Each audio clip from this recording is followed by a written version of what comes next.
Hello friends, welcome to JK civil services. स्वागत है आपका जेके सिविल सर्विसेज में। ठीक है, तो हम आपको थोड़ा सा अवेयर कर दें अपने चैनल के बारे में। ठीक है, आप आप जेके सिविल सर्विसेज की प्ले स्टोर से ऐप भी डाउनलोड कर सकते हैं, जहां पे आपको एडिशनल फीचर मिल जाएंगे, जैसे test series, online test series मिल जाएंगी, पेड कोर्सेज मिल जाएंगे और हमारा टेलीग्राम चैनल भी ज्वाइन कर सकते हैं, जहां पे आपको इन सभी लेक्चर्स की फ्री ऑफ कॉस्ट में पीडीएफ्स मिलेंगी। ठीक है, और जितना हो सके इस चैनल को शेयर करिए, इस कंटेंट को शेयर करिए, ताकि मैक्सिमम लोगों तक इसको पहुंचाया जा सके। जो नीडी पर्सन है, जो ज़रूरतमंद है, जिनको असल में एजुकेशन की नीड है, लेक्चर्स की नीड है, उन तक पहुंचाया जाए, ताकि वो अच्छे से पढ़ें और एग्ज़ाम को क्वालिफाई कर सकें। ठीक है, और अपना रिप्लाई देना ना भूलें दोस्तों। अच्छा लगे या बुरा, जैसा भी आप फील करें, ठीक है, कमेंट के अंदर ज़रूर लिखें और इसको मैक्सिमम लोगों तक पहुंचाएं। सबसे पहले हम आते हैं, हमने कौन कौन सा कंटेंट पढ़ना है आज। ठीक है, पहले प्रोजेक्टाइल मोशन के ऊपर आएंगे, प्रोजेक्टाइल मोशन के बाद फोर्सेस के ऊपर, फोर्सेस के बारे में जानेंगे, फिर लाज एंड मोशन के ऊपर आएंगे, लाज ऑफ मोशन के बारे में।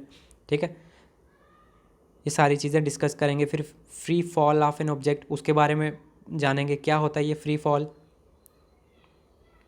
तो चलिए बिना टाइम वेस्ट किए हम करते हैं स्टार्ट।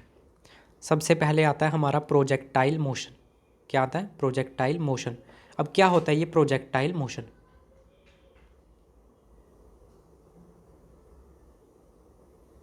क्या होता है ये प्रोजेक्टाइल मोशन? देखो दोस्तों, मोशन ऑफ एन ऑब्जेक्ट, एक ऑब्जेक्ट का वैसा मोशन जहाँ पे वो थोड़ी सी हाइट भी ट्रैवल करे, थोड़ी सी हाइट भी ले और थोड़ा लॉन्ग डिस्टेंस भी ट्रैवल करे, मतलब ऊंचाई पे भी जाए और दूरी भी ट्रैवल करे। ठीक है, उसी मोशन को क्या बोला जाता है? Projectile motion. ठीक है, क्या बोला जाता है? Projectile motion. और ये जो ऊंचाई से नीचे आएगा, ये सिर्फ ग्रेविटी के इन्फ्लुएंस में आएगा। ग्रेविटी क्या होती है? ग्रेविटी अर्थ की कैपेसिटी, जो किसी भी चीज़ को अपने सेंटर की ओर खींचती है। क्या करती है? किसी भी चीज़ को अपने सेंटर की ओर खींचती है, उसी कैपेसिटी को बोला जाता है ग्रेविटी। ठीक है, तो ये जो हमारा ऑब्जेक्ट था, यहाँ से जब वो ऊंचाई पे गया, फिर धीरे धीरे धीरे नीचे आया, वो नीचे किसकी वजह से आया? ग्रेविटी की वजह से। तो ये जो ऊंचाई भी ट्रैवल कर रहा है और लॉन्ग डिस्टेंस पे भी जा रहा है, इसी को बोला जाता है प्रोजेक्टाइल मोशन। ठीक है, अब ये जो ऑब्जेक्ट होगा, जो ऐसा प्रोजेक्टाइल मोशन बना रहा है, ऑब्जेक्ट होगा जो भी, उस ऑब्जेक्ट को बोला जाता है प्रोजेक्टाइल। क्या बोला जाता है? प्रोजेक्टाइल। ऑब्जेक्ट को बोला जाता है प्रोजेक्टाइल। और जो पाथ होगा, किस तरह का पाथ उसने लिया जाने के लिए, सपोज करो ये बॉडी यहाँ से गई, ये पाथ ट्रैवल करके सीधी बी पॉइंट तक, तो ये जो पाथ बना ये वाला, इस पाथ का क्या नाम होगा? ट्रेजेक्ट्री। क्या बोला जाएगा इसको? ट्रेजेक्ट्री। ये जो पाथ होता है इसको ट्रेजेक्ट्री बोला जाता है। और जो ऑब्जेक्ट होता है, और जो ऑब्जेक्ट इस पाथ के थ्रू गया ए पॉइंट से बी पॉइंट पे, वो क्या होगा? हमारा प्रोजेक्टाइल। प्रोजेक्टाइल एक बॉडी होती है जो इस तरह से जाती है प्रोजेक्टाइल मोशन के थ्रू। ठीक है, और जो पाथ होता है, जो रास्ता वो ट्रैवल करती है, उसको क्या बोला जाता है? ट्रेजेक्ट्री। और इसकी शेप कैसी होती है? पैराबोला। देख रहे हो आप? पैराबोला, ये जो शेप बन रही है ये वाली, यहाँ से यहाँ तक, इसको बोला जाता है पैराबोलिक शेप। ठीक है, और पाथ को क्या बोला जाएगा? ट्रेजेक्ट्री। ट्रेजेक्ट्री जो होगी वो पैराबोलिक शेप की होगी। क्या होगी? ट्रेजेक्ट्री जो होगी वो पैराबोलिक शेप की होगी। ठीक है, आई होप ये चीज़ें अंडरस्टैंड हो गई हैं आपकी। अब देखो, हमारे पास ये बॉडी है। ठीक है, यहाँ से बॉडी गई सीधी बी पॉइंट पे। कहाँ पे? ए पॉइंट से गई बी पॉइंट पे। तो इसने क्या किया? थोड़ी सी हाइट भी ट्रैवल करी, ये ऊपर की ओर जो एरो है, और इसने डिस्टेंस भी ट्रैवल किया, ये वाला जो एरो है। ठीक है, कौन कौन सा एरो देखते जाओ। एक तो ये वाला एरो आ गया, एक ये वाला एरो आ गया ऊपर की ओर, ये हाइट वाला, और एक आ गया ये वाला। ये जो ए से ये वाला एरो निकला हुआ है, इसको हम रिप्रेजेंट करेंगे यू कॉस थीटा से। ये जो हॉरिजेंटल लाइन होगी, इस तरफ का जो डिस्टेंस ट्रैवल करेगी, उसको हम रिप्रेजेंट करेंगे यू कॉस थीटा से। और ये जो हाइट वाला डिस्टेंस होगा, ये ऊपर की ओर, इसको हम इस किससे रिप्रेजेंट करेंगे? यू साइन थीटा से। किससे? यू साइन थीटा से। इस साइड वाला यू कॉस थीटा से और ऊपर वाला यू साइन थीटा से। इतना याद रखो आप बस। ठीक है, और मैक्सिमम हाइट कितनी होगी इसकी? H maximum height. और जो मैक्सिमम डिस्टेंस ट्रैवल करेगा यहाँ से यहाँ तक, वो कितना होगा? आर। यहाँ पे मेंशन किया हुआ है। सपोज करो ए से बी की ओर बॉडी जा रही है, तो जो उसने ए से बी तक दूरी ट्रैवल करी वो कितनी है? आर। ठीक है। और जो उसने हाइट ट्रैवल करी ऊपर की ओर वो मैक्सिमम कितनी है, h, ठीक है। अब ये कंपोनेंट्स में उसको ब्रेक कर दिया, जो इस तरफ जाएगा उसको हम u cos थीटा से रिप्रेजेंट करेंगे, जो ऊपर की ओर जाएगा हाइट की ओर जाएगा वो u sin थीटा से रिप्रेजेंट किया जाएगा। अब देखो प्रोजेक्टाइल मोशन एग्जाम्पल क्या क्या आती हैं इसकी एग्जाम्पल में, जैसे कोई बंदर है, ठीक है, बंदर एक पेड़ के ऊपर चढ़ा हुआ है, वहाँ से वो जंप करता है, ठीक है, ये आ गया पेड़, ठीक है, यहाँ पे बंदर बैठा हुआ है, ये जब इससे जंप करेगा तो कैसा ऐसा पाथ ट्रैवल करेगा, तो ये भी क्या होता है हमारा पैराबोला, यहाँ से जंप करेगा ऊंचाई भी ट्रैवल कर ऊंचा भी जाएगा और आगे की ओर भी जाएगा, ठीक है। तो ये पाथ उसने कैसा फॉलो करा, पैराबोलिक पाथ, ठीक है। फिर बुलेट फायर्ड, अगर सपोज करो कोई गन से फायर करता है तो गन का फायर कैसा होगा, डायरेक्ट सीधा नहीं मारेगा, गन का फायर भी ऐसे होके जाता है, ठीक है, पहले ऊपर की ओर जाएगा फिर धीरे धीरे धीरे ग्रेविटी की इन्फ्लुएंस से नीचे की ओर आता है, इस तरह का पाथ बनाता है वो, तो वो भी क्या होता है हमारा प्रोजेक्टाइल मोशन। या फिर आप अगर बस में हो या ट्रेन के अंदर हो, बस में हो या ट्रेन के अंदर, वहाँ से आप कोई बॉटल या बाल बाहर की ओर फेंकते हो, चलती हुई ट्रेन से या चलती हुई बस से अगर आप विंडो से खिड़की से बॉटल या फिर बाल नीचे की ओर फेंकते हो बाहर की ओर, तब जो उसका मोशन होगा उसका जो मोशन होगा उसको क्या बोला जाएगा, बाल या बॉटल के मोशन को प्रोजेक्टाइल मोशन।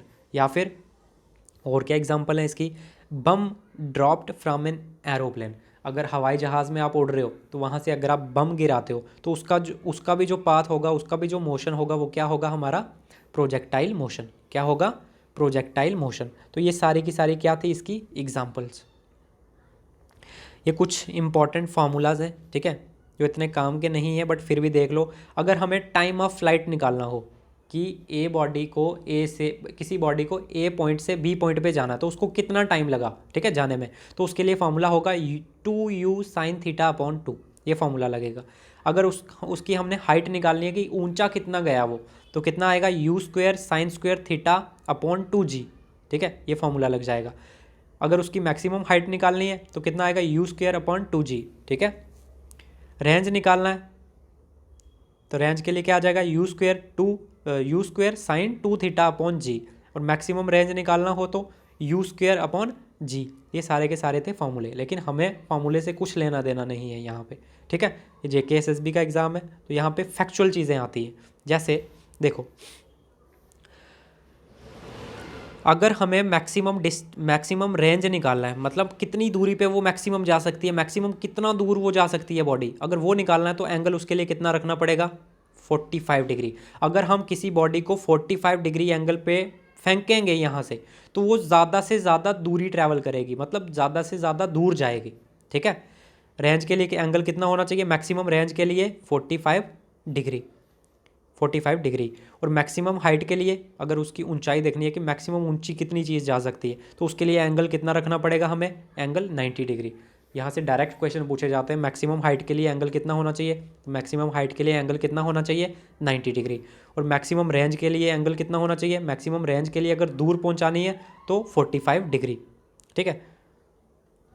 और आता है अगर दो ऑब्जेक्ट हैं हमारे पास, एक का वेट थोड़ा कम है ये वाला, एक का वेट थोड़ा ज़्यादा है ये वाला, ठीक है, ये कम वेट का है ये बड़े वेट का है।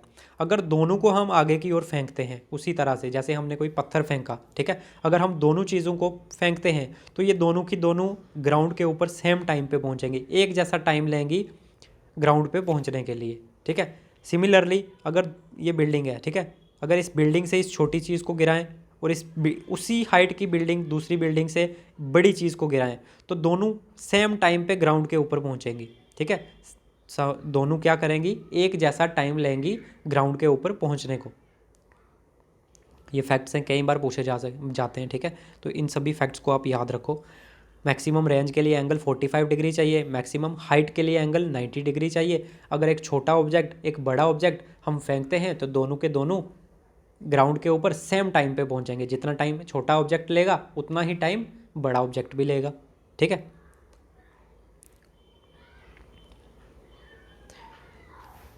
ये भी देख लो, सपोज करो ये हमारी ट्रेन है, ठीक है, ये जो बनी हुई है यहाँ पे ये क्या है, ये ट्रेन है।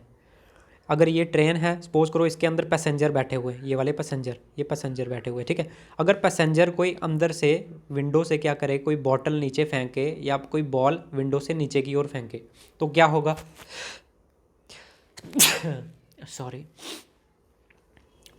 क्या बोल रहे थे? ठीक है, ये ट्रेन है, ठीक है, ये आ गई हमारी ट्रेन, ये ट्रेन है, ठीक है। इसके अंदर क्या बैठे हुए? पैसेंजर बैठे हुए हैं। सपोज करो किसी विंडो से वो एक पैसेंजर क्या कर रहा है, अपनी बॉटल जो वेस्ट हो गई है, ख़त्म हो गई है, खाली हो गई है बॉटल, वो नीचे फेंक रहा है। तो उसको ऐसा लगेगा, अंदर से बैठे हुए उसको ऐसा लगेगा जब वो खिड़की से फेंकेगा कि वो बॉटल सीधी स्ट्रेट लाइन में जा रही है। सपोज करो ये ट्रेन आगे की ओर जा रही थी, ठीक है, उसने बॉटल यहाँ खिड़की से पीछे फेंकी, नीचे खिड़की से बाहर फेंकी, तो चलती ट्रेन से अगर वो खिड़की से देखता है तो उसको ऐसा लगेगा ये बॉटल सीधी की सीधी स्ट्रेट लाइन में जा रही है पीछे की ओर, ठीक है। लेकिन जो बंदा बाहर खड़ा होगा, ठीक है, जो बंदा बाहर खड़ा होगा, जो इस इंसिडेंट को देख रहा होगा, उसके लिए क्या होगा, ये जो मोशन होगा ये क्या होगा? प्रोजेक्टाइल मोशन, पैराबोला पाथ होगा। मतलब पहले यहाँ से इसने फेंका, धीरे धीरे नीचे की ओर आ रहा है, नीचे की ओर आ रहा है, जाके सीधा ग्राउंड पे गिर जाएगा।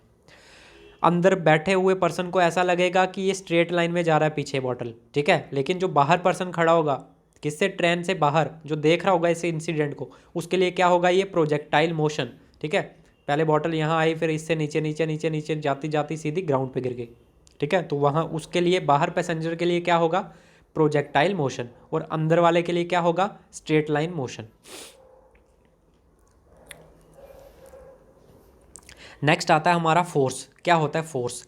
फोर्स क्या होता है? एक एफर्ट होता है in the form of push और पुल, ठीक है। किसी भी चीज़ को अगर आप पुश कर रहे हो या पुल कर रहे हो, ठीक है, उसी एफर्ट को क्या बोला जाता है? आपका फोर्स। सपोज करो, अब देखो पुश क्या होता है और पुल क्या होता है। पुश होता है धकेलना। सपोज करो ये हमारा बॉक्स है, इस बंदे ने क्या किया, इसको आगे की ओर धकेला, अपने से दूर किया, अपने से दूर किया तो फोर्स लगाई, उसी को बोला जाता है फोर्स, उसी को बोला जाता है पुल। पुल की फॉर्म में जो एफर्ट हुआ वो क्या हो गया? फोर्स। अब ये एक ऑब्जेक्ट है, ठीक है, सेम ऑब्जेक्ट है, अब इसको क्या कर रहा है? ये पुल कर रहा है, मतलब इसको अपनी ओर खींच रहा है। यहाँ पे ये अपने से दूर धकेल रहा था, यहाँ पे क्या कर रहा है? इसको अपनी ओर खींच रहा है। तो अपनी ओर खींचते भी क्या होगा? इसको एक एफर्ट करना पड़ेगा, उसी को क्या बोला जाता है? फोर्स।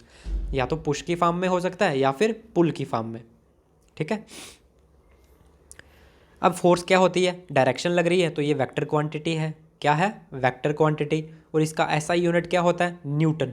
फोर्स का एसआई यूनिट क्या होता है? न्यूटन। क्या होता है? फोर्स का एसआई यूनिट होता है न्यूटन। और सीजीएस यूनिट क्या होता है फोर्स का? डाइन।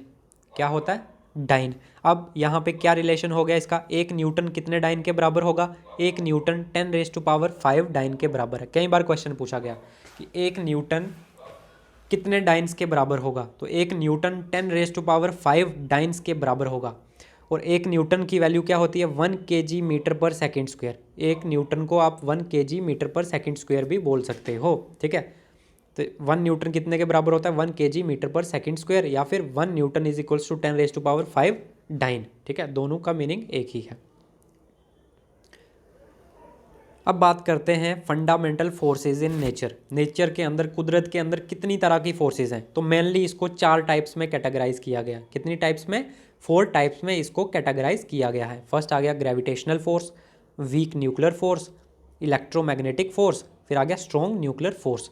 देखते जाओ, सबसे वीकेस्ट फोर्स कौन सी होगी? Gravitational force. सबसे कमज़ोर फोर्स होती है ग्रेविटेशनल फोर्स। और सबसे स्ट्रॉन्ग ताकतवर फोर्स कौन सी होती है? हमारी स्ट्रॉन्ग न्यूक्लियर फोर्स। कौन सी? Strong nuclear force. अब देखो वन बाय वन क्या होती है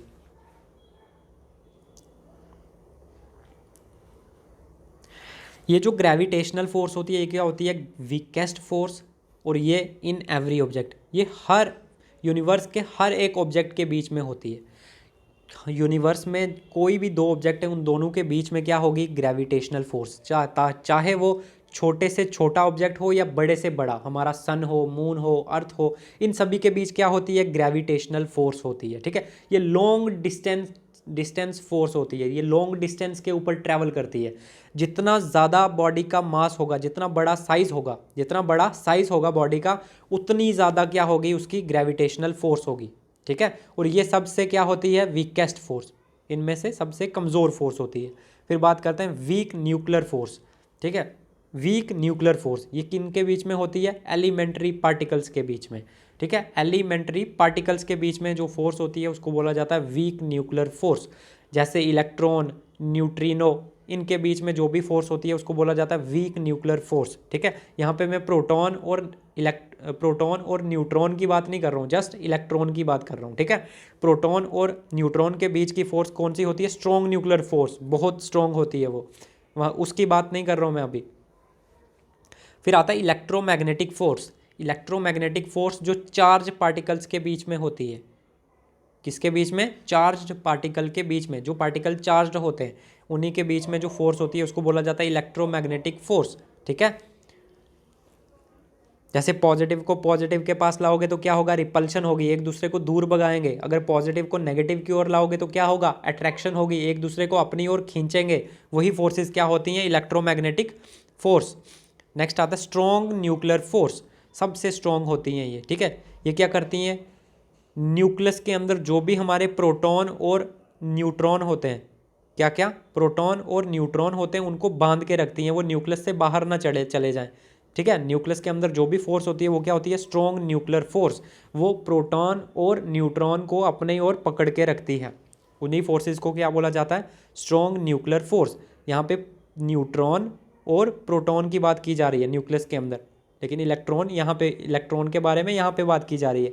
इलेक्ट्रॉन के अंदर जो फोर्स होती है वो वीक न्यूक्लियर फोर्स होती है, लेकिन जो न्यूक्लियस के अंदर होती है, न्यूक्लियस के अंदर कौन कौन से पार्टिकल होते हैं? एक तो एक तो न्यूट्रॉन और दूसरा प्रोटॉन, ये दो पार्टिकल्स होते हैं। इन दोनों को पकड़ के रखने का काम कौन करता है? Strong nuclear force. और ये क्या होती है? सबसे स्ट्रॉन्गेस्ट फोर्स। अब बात करते हैं टाइप्स ऑफ फोर्सेस। किसकी बात करते हैं? Type of forces. कितनी टाइप्स की फोर्सेस होती हैं हमारे पास? टाइप्स ऑफ फोर्सेस के अंदर हमारे अंदर आती हैं इधर बैलेंस्ड फोर्स और अनबैलेंस्ड फोर्स, ठीक है। एक तो बैलेंस्ड, दूसरी अनबैलेंस्ड। बैलेंस्ड क्या होगी? किसी भी ऑब्जेक्ट के ऊपर जब चारों साइड से जब इक्वल अमाउंट ऑफ फोर्स लगे और जो उसका नेट इफेक्ट है, नेट इफेक्ट ज़ीरो हो जाए, उसी को क्या बोला जाता है? Balanced force. कि बैलेंस हो गई है। सपोज करो एक बंदा ये है, एक बंदा ये है, ये दोनों अपनी साइड से ताकत लगा रहे हैं, इसको इधर धकेल रहा है, ये इसको इधर धकेल रहा है, तो दोनों की फोर्स क्या है? इक्वल।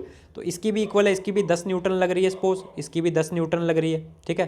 तो दोनों क्या लगा रहे हैं? 10 न्यूटन की फोर्स लगा रहे हैं अपोजिट डायरेक्शन में, एक दूसरे के अपोजिशन में, ठीक है। तो नेट इफेक्ट क्या होगा? इधर से भी 10 लग रही है, इधर से भी 10 लग रही है, तो ये बॉडी हिलेगी ही नहीं, ये बॉडी वहीं पर रहेगी, स्थिर रहेगी, ठीक है। तो इसकी वजह से क्या होगा? इसका नेट इफेक्ट क्या हो गया? फोर्स का नेट इफेक्ट ज़ीरो हो गया, जिसकी वजह से बॉडी क्या रहेगी? रेस्ट के अंदर रहेगी, मूव नहीं करेगी। अनबैलेंस्ड क्या आ गया? जब अनबैलेंस्ड फोर्स आ जाए, अनबैलेंस्ड मतलब जब उसका नेट इफेक्ट ज़ीरो ना हो, नेट इफेक्ट कुछ ना कुछ रहे। नेट इफेक्ट क्या आ गया? सपोज करो या तो उसकी स्पीड चेंज हो जाए या उसकी डायरेक्शन चेंज हो जाए, तो ये क्या बन जाता है? उसका नेट इफेक्ट। नेट इफेक्ट यहाँ पे उसका ज़ीरो नहीं होता। सपोज करो ये बॉडी है हमारी, ठीक है, ये बंदा यहाँ से ताकत लगा रहा है, इसके अपोजिशन में कोई भी नहीं है, तो यहाँ से नेट इफेक्ट ज़ीरो नहीं होने वाला। ये क्या करेगा? इसको आगे लेके चला जाएगा। सिमिलर केस में दो पर्सन, एक ये वाला एक ये वाला, ठीक है, ये कमज़ोर आदमी है और ये वाला ताकतवर है, ये यहाँ से जोर लगा रहा है अपना पूरा और ये भी अपना जोर लगा रहा है पूरा, लेकिन ये जो ताकतवर आदमी है इसकी फोर्स क्या है? ज़्यादा है, तो ये क्या करेगा? इस बॉक्स को आगे की ओर रोटेट करवा देगा, ठीक है, चला देगा, मूव करवा देगा। तो यहाँ पे भी क्या हो गया? नेट इफेक्ट ज़ीरो नहीं रहा। बैलेंस्ड मतलब जिनका नेट इफेक्ट ज़ीरो हो जाए, और अनबैलेंस्ड मतलब जिनका नेट इफेक्ट ज़ीरो ना हो।